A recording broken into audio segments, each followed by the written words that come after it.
사도행전 10장 1절에서 8절 말씀을 통해 사람에게 심으면 하나님이 갚으신다라는 제목으로 하나님 말씀 증거하도록 하겠습니다. 사람에게 심으면 하나님이 갚아주십니다.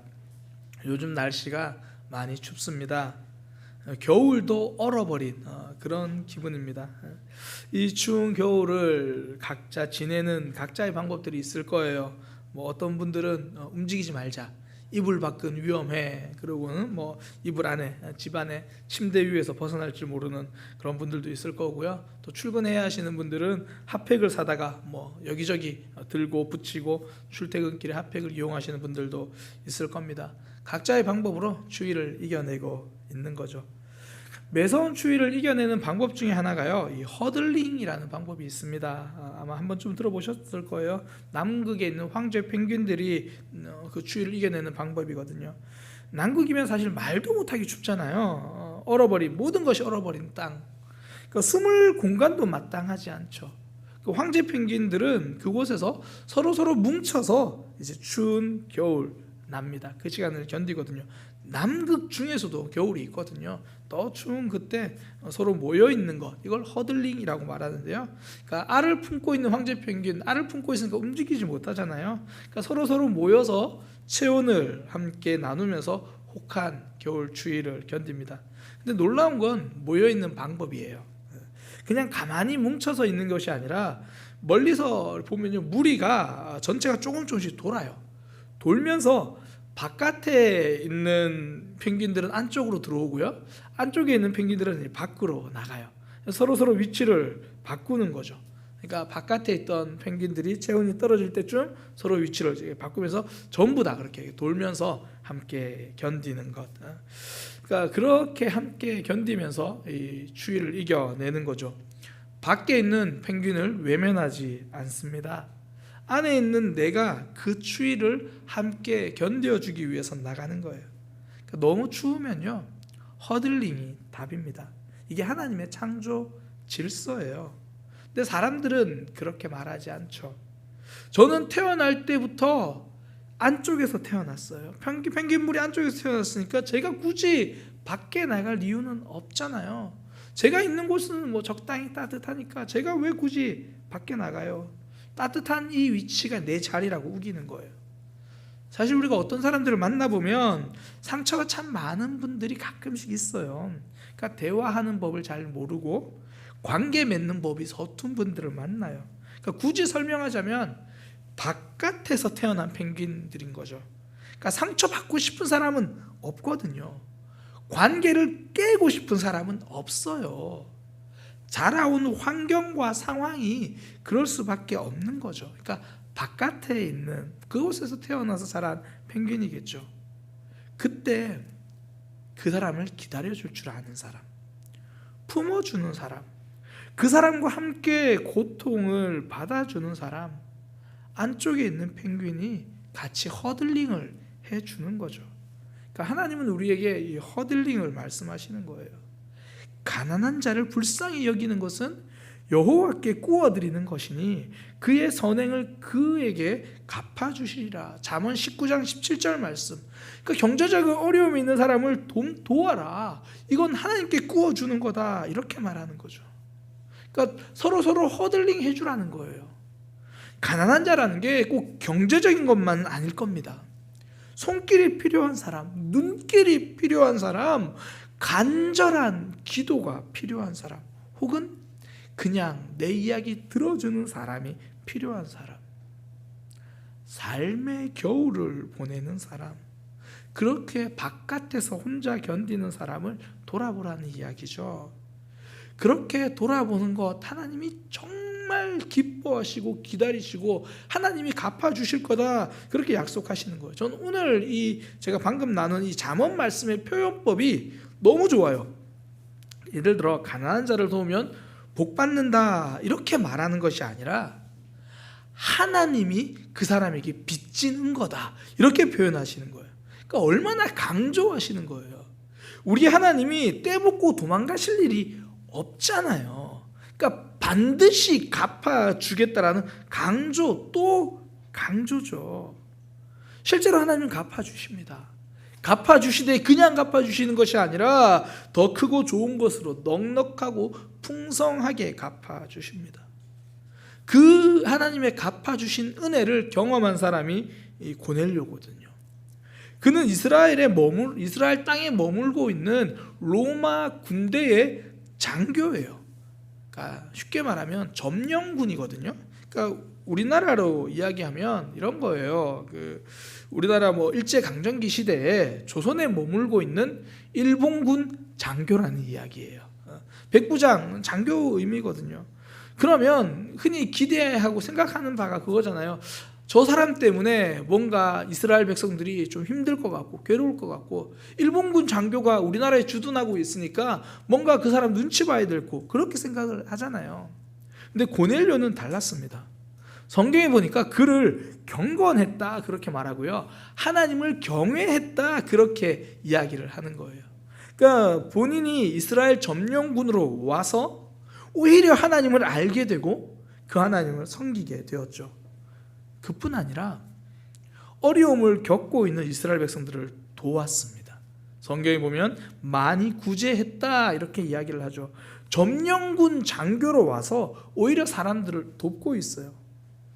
저 사람이 그럴 줄 몰랐는데, 저 사람의 상황은 그러지 않아도 되는데 지금 고넬료는 그 일을 하는 거예요.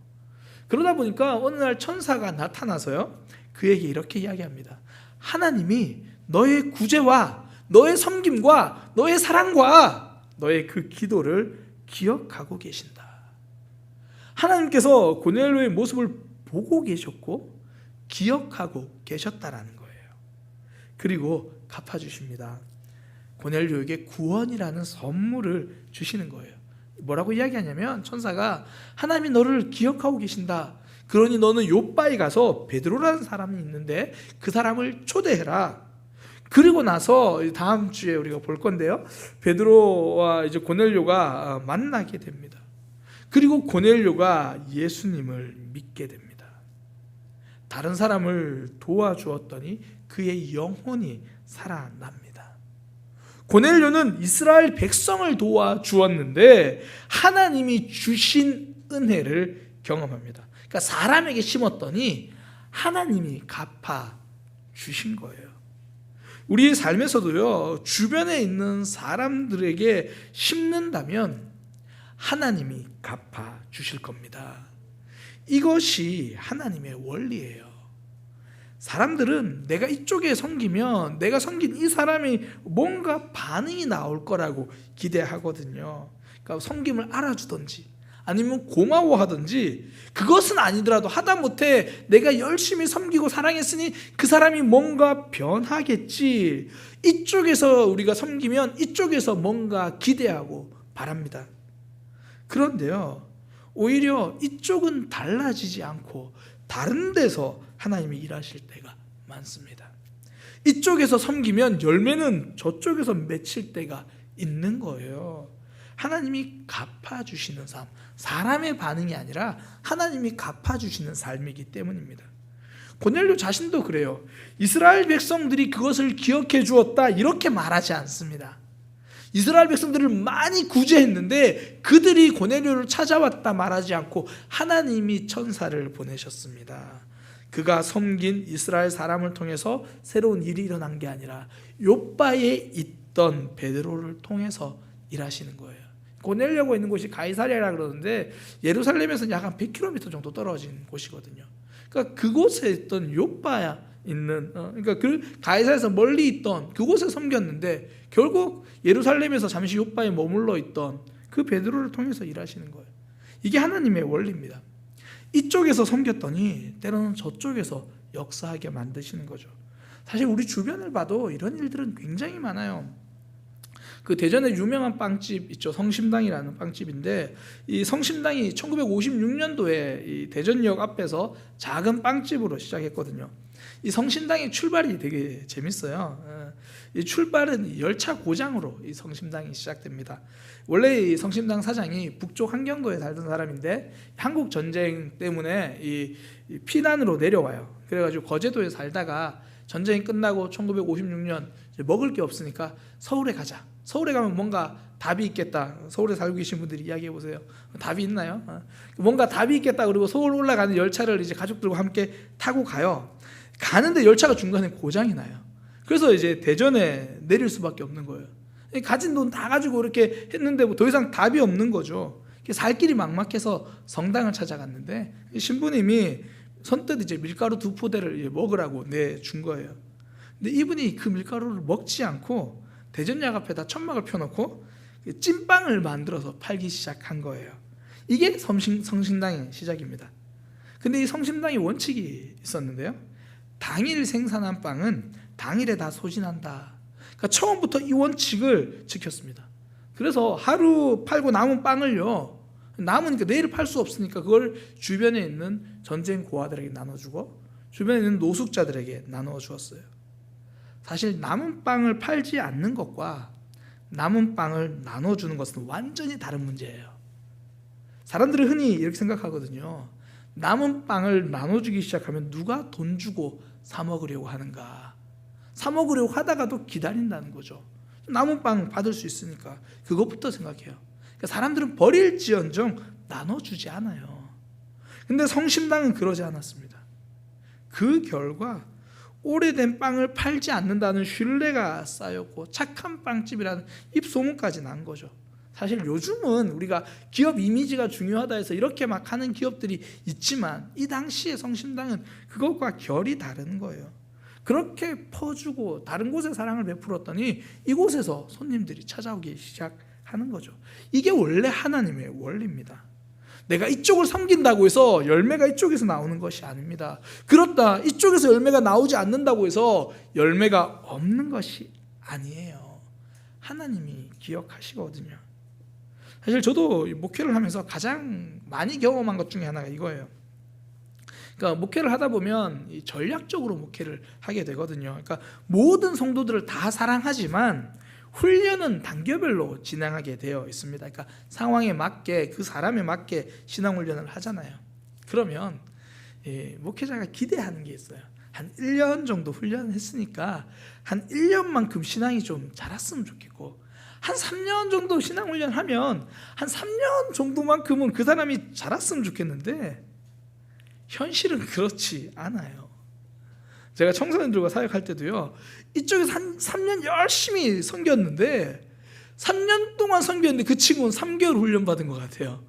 여전히 크게 달라지지 않아요. 그리고 한편에 저쪽에 있는 친구는 나중에 아직 단계가 있으니까 조금 있다가 훈련학교 시작해야겠다 그랬던 친구가 어느 순간 신앙이 불쑥 자라버린 거예요. 저는 여기에 쏟아부었는데 하나님은 저쪽에서 역사하신 거죠. 이게 하나님의 방법이에요. 우리의 노력이 필요 없다는 것이 아니라 우리는 여기에 섬기고 심었더니 하나님이 기억하시고 하나님의 방법으로 갚아주시는 거예요. 하나님의 역사가 있는 겁니다. 이게 하나님의 방법. 이것을 알면 사람의 반응을 기다리지 않습니다. 눈앞에 보이는 결과에 좌절하지 않는 거예요. 섬기다가 힘이 빠지는 이유가 뭐냐면 결과에 주목하기 때문이거든요. 구역에서도 그렇고 새가족을 섬길 때도 그렇고 상대방의 반응에 주목하면 지칩니다. 열심히 기도하고 열심히 섬겼는데 결과가 신통치 않으니까 낙심이 되는 거죠. 한편으로는 내 수고가 헛되다라는 그런 마음도 들어요. 그렇지 않아요. 성도의 섬김은 빠짐없이 하나님이 기억하고 계십니다. 그러니 성도는요, 섬기면서 결과를 기대하는 것이 아니라 하나님을 기대합니다. 우리가 사람에게 심으면 하나님이 저쪽에서 어떤 모양으로도 채워주시고 무엇보다 우리에게 꼭 필요한 것을 채워주십니다. 너희는 먼저 그의 나라와 그의 의를 구하라. 그리하면 이 모든 것을 너희에게 더하시리라. 하나님의 나라를 구하고 하나님의 의를 구한다는 게 뭐 예배 열심히 드리고 큰 소리로 찬양 드리고 이런 게 아니고요. 하나님의 의는 고아와 과부를 돌아보는 거예요. 하나님의 나라는 연약한 자를 돌아보는 나라거든요. 그 나라를 이루어갈 때 하나님이 우리의 필요를 채워주신다라는 거예요. 내가 원하는 것을 주신다는 말이 아닙니다. 하나님이 우리에게 맞는 것을 주신다는 거예요. 한 청년이 대학교 1학년 때부터 뭐 열심히 섬기면서 기대하는 거죠. 내가 졸업할 땐 대기업 취업하게 될 거야. 이런 말이 아니라는 거예요. 내가 교회에 열심히 충성하고 봉사했더니 우리 아이는 반드시 좋은 대학 갈 거야. 그런 거 아니라는 거 경험해 보셨잖아요. 그런 거 아니에요. 내가 원하는 것을 갚아주시는 것이 아니라 우리에게 가장 중요한 것으로 갚아주십니다. 고넬료가 이스라엘 백성들을 열심히 도와주었더니 그 보상으로 로마 황제를 만난 것이 아니라 예수 그리스도를 만났습니다. 하나님이 주시는 은혜를 경험했습니다. 하나님은요, 세상을 변화시키려고 우리에게 섬기라고 말씀하지 않으십니다. 우리에게 은혜 주시려고 우리에게 섬기라고 말씀하시는 거예요. 내가 저 사람을 꼭 변화시켜야 되니까 네가 좀 참아, 네가 좀 헌신하고, 네가 좀 손 내밀고, 네가 좀 그 사람에게 다가가. 이게 아닙니다. 내가 너에게 사랑이 무엇인지를 알게 해줄 테니 섬기고 헌신하라는 거예요. 하나님이 말씀하시는 거예요. 내가 너에게 끊어지지 않는 은혜로 풍성하게 부어준다는 것을 경험하게 해줄 테니, 그 은혜 속에 살게 해줄 테니 이 사명을 맡으라는 거예요. 그 사명 속에 은혜를 주시고요, 그 사명 속에 하나님이 역사하십니다. 하나님은 다른 사람을 바꾸기 위해서, 세상을 변화시키기 위해서 우리를 부르시는 게 아니에요. 그러니 우리가 이 사람을 열심히 섬겼더니 항상 다른 모양으로 갚아주십니다. 가장 좋은 것으로, 더 크고 놀라운 것으로 우리에게 채워주시는 거죠. 그러니 성도는 사람을 보며 섬기지 않습니다. 하나님을 보며 섬기는 거예요. 고넬료가 이스라엘 백성들을 그렇게 섬겼더니 하나님이 갚아주셨죠.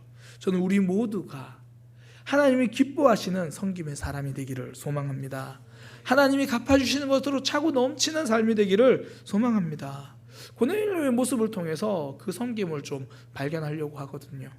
고넬료는 가질 수 있는 것보다 줄 수 있는 것에 주목했습니다. 앞서 말씀드린 것처럼 그는 로마 군대의 백부장이라는 지위를 가진 사람이에요. 이 로마 군대의 특징을 잘 알려면요, 이 카이사르가 기록한 이 갈리아 정기라는 책이 보면 잘 나와요. 거기에 보면 이 로마 군대가요, 겨울이나 그런 게 이제 움직이지 않을 때는 로마 군대가 머무는 장소들이 나와요. 어디에 머무냐면 각 점령지에 로마 부대가 이렇게 머물러요. 그러니까 부대마다 이 정해진 장소가 있어요. 예를 들어 그런 겁니다. 어떤 부대는 뭐 서울에 머무르고, 어떤 부대는 부산에 머무르고, 이게 다 자기 나라가 아니라 다른 나라를 이야기하는 거예요. 로마가 아닌 점령지에 어떤 데는 뭐 서울, 어떤 데는 뭐 부산, 뭐 로마 당시에는 어떤 데는 뭐 게르만 이쪽 지역, 어떤 데는 게르만 저쪽 지역, 뭐 그렇게 이게 머물러요. 그렇게 하는 이유가 뭐냐면 이 부대 유지비 때문이에요.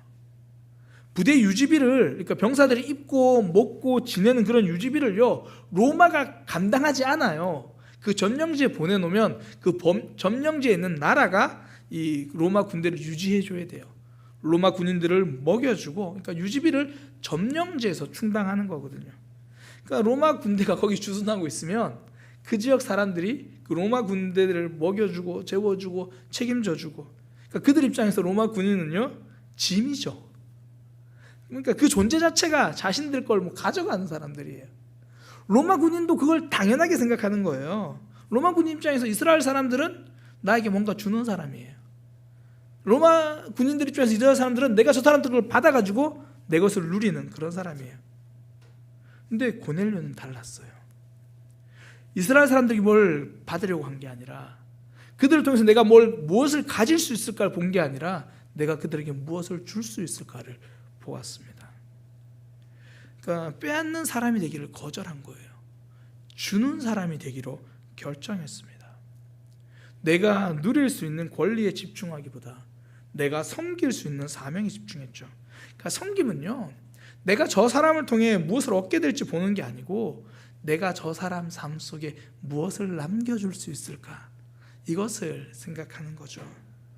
예수님을 만난 사람들의 특징이 무엇입니까? 항상 주는 사람으로 바뀌는 거예요.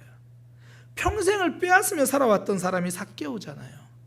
그가 예수님을 만나고 주는 사람이 됐어요. 제가 다른 사람에게 빼앗은 것이 있는데요, 그거 4배로 갚아주겠습니다. 율법은 2배로 갚아주라 그랬거든요. 본인이 4배로 갚아준대요. 2배는 율법이고요, 4배는 사명입니다. 우리는 흔히 그런 생각하잖아요. 대부분 가해자는 잘 몰라요. 그래서 하나 갚아주는 것도 힘들어해요. 그런데 성경이 2배 갚아주래요. 율법이 정한 것. 주변 사람들이 이렇게 이거 정도는 해야 되지 않아? 그 말이 부담스러워요. 그래서 그것까지는 해요. 2배까지는 하는데 4배는 힘들다는 거죠. 사단은 우리에게 2배도 많다고 속삭이거든요. 사람 만나는 게 얼마나 힘 빠지는 일인데 왜 이것을 해야 되지? 내 성격은 딱 이 정도가 좋은데 왜 저 사람에게 다가가야 되지? 그러니까 내가 불편하지 않은 선에서 하려고 하는 거죠.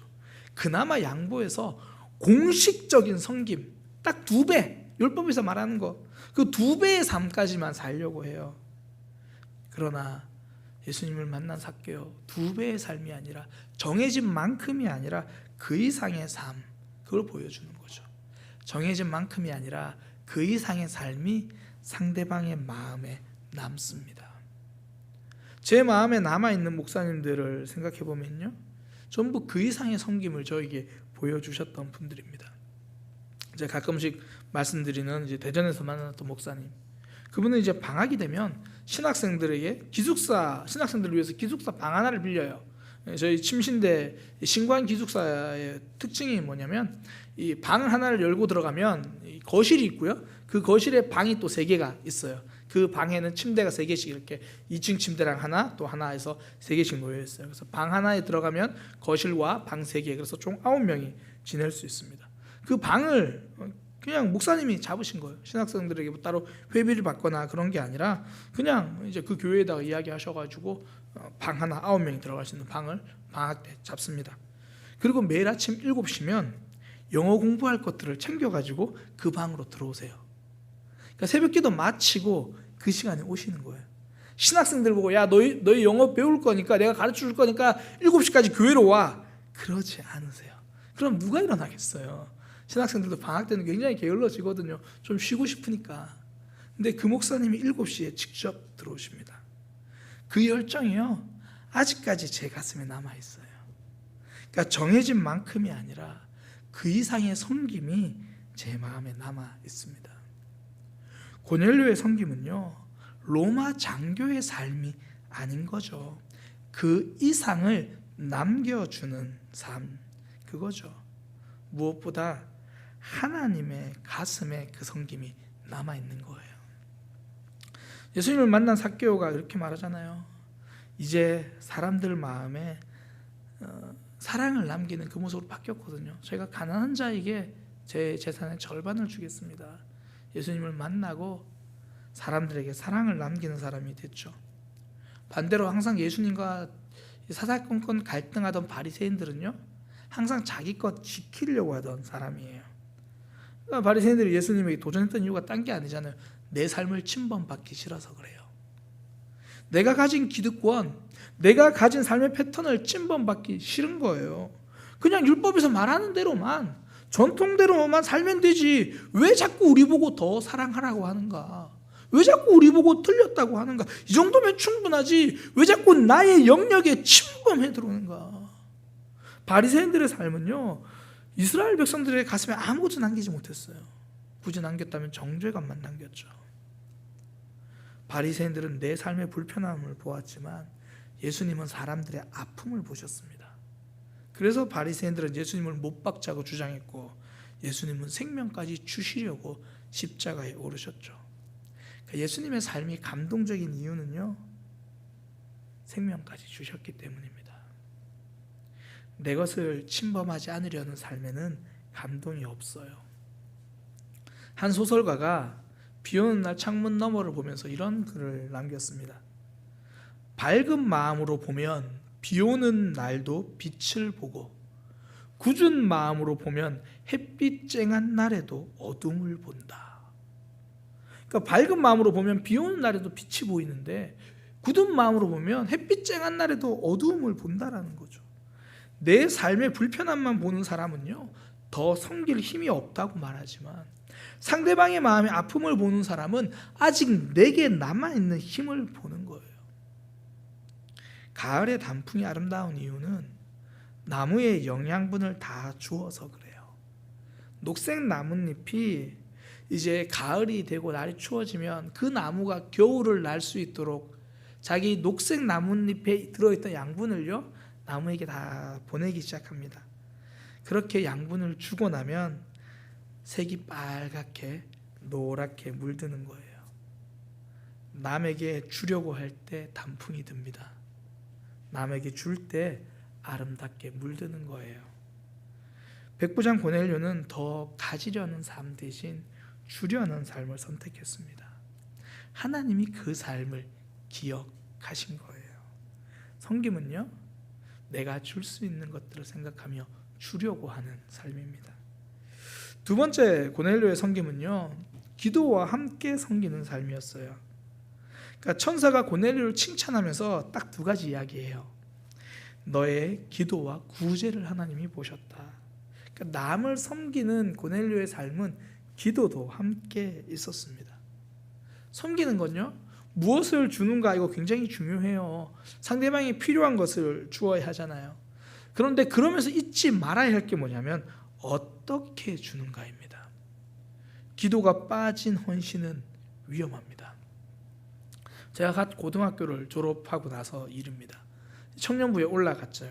그러니까 제가 청년 때만 해도 가을이 되면 청년들 문학의 밤이라고 행사를 했거든요.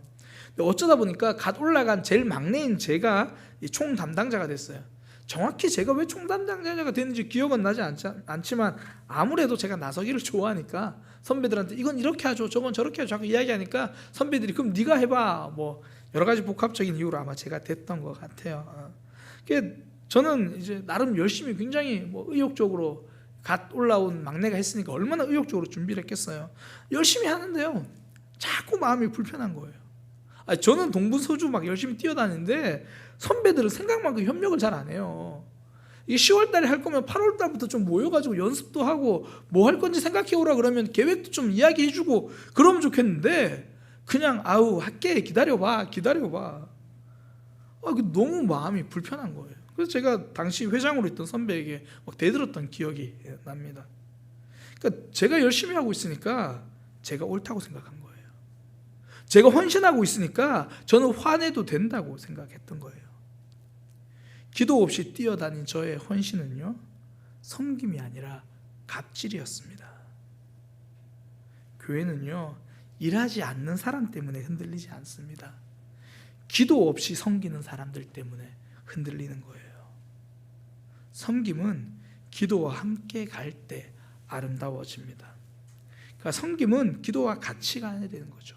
기도하며 섬겨야 그 일이 하나님의 일이 되는 겁니다. 제가 아는 선배 목사님 한 분은요, 남모르게 선행을 이렇게 가끔 이렇게 많이 하십니다. 근데 그런 선행을 하실 때 굉장히 두렵고 떨리는 마음으로 진행하시더라고요. 한 번은 그분이 이제 사모님과 하시는 대화를 제가 옆에서 들었는데요, 사모님에게 이 섬기는 태도와 모습, 이렇게 할 때 이렇게 말해야 돼, 말까지 하나하나 다 알려주시더라고요. 그러면서 하시는 말씀이, 남을 도울 때는 조심 또 조심해야 합니다. 그렇지 않으면 나의 도움이 상처가 될 수 있습니다. 상대방 마음에 불편을 줄 수 있습니다. 나의 섬김이 상대방 마음에 불편을 준다면 그것은 틀린 섬김입니다. 섬김 내용만큼이나 자세가 중요하다는 거죠. 그래서 기도와 함께 가야 합니다. 하나님, 어떻게 해야 할까요? 사실 그렇게 묻는다고 해서 답이 선뜻 오진 않아요. 그러나 최소한 하나님 앞에 맡기면서 나아갈 수 있는 거죠. 그때 그 섬김은 하나님의 일이 되는 겁니다. 기도하며 섬기면 하나님이 일하십니다. 내 생각으로 하지 않기 때문이거든요. 하나님께 맡기기 때문이거든요. 어느 누구보다 많은 사람을 섬긴 예수님, 예수님은 하루 종일 병든 자를 만나셨고요, 하루 종일 설교하셨습니다. 그 예수님은 하루 사역의 시작을 기도로 하셨습니다. 예수님도 기도하셨는데 목사가 뭐라고 기도하지 않을 수가 있을까요? 우리 모두가 섬김 그 속에 기도와 함께 가야 한다는 것, 예수님의 모습을 통해서도 깨닫는 거죠. 섬김은요, 기도와 함께 할 때 완성됩니다. 하나님께 묻는 거예요. 이 모습이 옳은지, 어떤 모습으로 해야 하는지, 어떤 기다림으로 해야 하는지, 어떤 속도로 해야 하는지. 섬김은 기도와 함께 갈 때 하나님의 일이 됩니다. 2021년 유난히 날씨도 춥지만 여전히 삶도 춥잖아요. 그러니까 코로나 시기를 아직도 견뎌야 되죠. 이 추위를 견디기 위해 우리 삶에도 저는 영적인 허들링이 좀 필요하다고 생각해요. 그러니까 추위를 직접 겪고 있는 바깥에 있는 이들을 섬기는 것, 이것이 영적인 허들링이죠.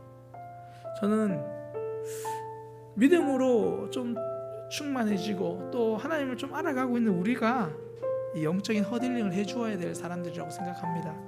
나의 기도가, 나의 전화 한 통이 누군가의 따뜻한 허들링이 되는 거죠. 무엇보다 모든 그런 섬김 속에요, 기도와 함께 하시기를 소망합니다. 저는 우리 교회가 그런 교회가 되기를 소망합니다. 성도의 사랑이 넘치는 교회, 섬김과 헌신이 기쁨이 되어 열매 맺는 아름다운 교회, 주님의 마음 닮아서 이웃을 사랑하는 교회, 주님의 영광 위하여 빛 대신 주님 전하는 교회, 사랑의 불꽃이 활짝 피어나 날마다 사랑에 빠지는 교회, 주께서 사랑하는 우리 교회가 이런 교회 되게 하소서. 우리 함께 그 찬양 하겠습니다.